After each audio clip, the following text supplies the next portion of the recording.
Nigerians, like most Africans, are accustomed to frequent power cuts. But the major electricity shortages in Nigeria are one of a kind.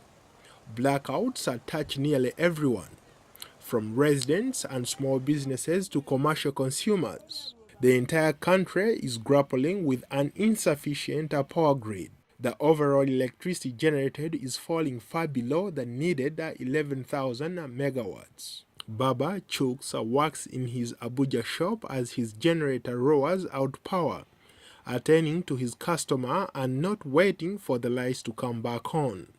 3 liters of petrol can be consumed because of the size of the generator, understand? So, but when you look at it, it may be 3 liters of petrol involving 300 naira. But when you check it, if there is light, for instance, at least that 300 naira is not something that you can say just for today. It's something that is continuously, because there is no day that is assured. Nigeria is in the process of breaking up the defunct state power company into 17 private companies and selling them all for a total of $2.5 billion in hopes of increasing the nation's electric output tenfold over the next 7 years.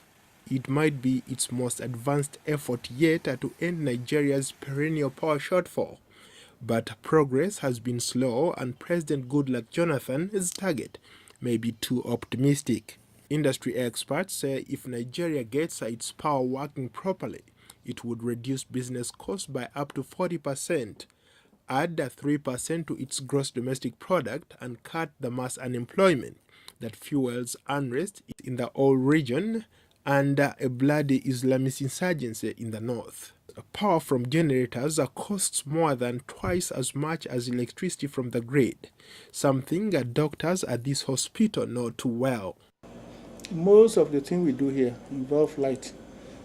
To see, to do lab, to do tests, to perform operations, and sometimes for patient comfort.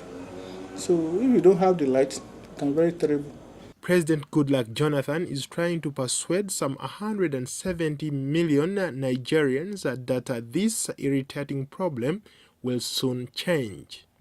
He wants to privatize the government-controlled power handling company. Critics say a close look at the private companies which one bids show a mix of ogas and influential figures connected to Nigeria's political elite. This has raised some questions about the expected efficiency of the privatization process and what it can deliver. Despite the challenges, we are making steady progress each day towards permanent and lasting correction. Nigerians must have electricity for domestic and industrial use, and there is no turning back, and there is no relenting. Nigeria's electricity capacity had been in a steady decline for a decade, and despite being Africa's top oil producer and holding the world's 9th largest gas reserves, Nigeria's power output is a tenth of South Africa's for a population 3 times the size. We need 100 of those projects before the man on the street can really have that same sense of well-being that you have in a more advanced country where you can switch on the lights and you know it's automatic. Still, there remains optimism that wresting power out of the government's hand will eventually lead to a more reliable electric grid. Paul Ndiho, VOA News.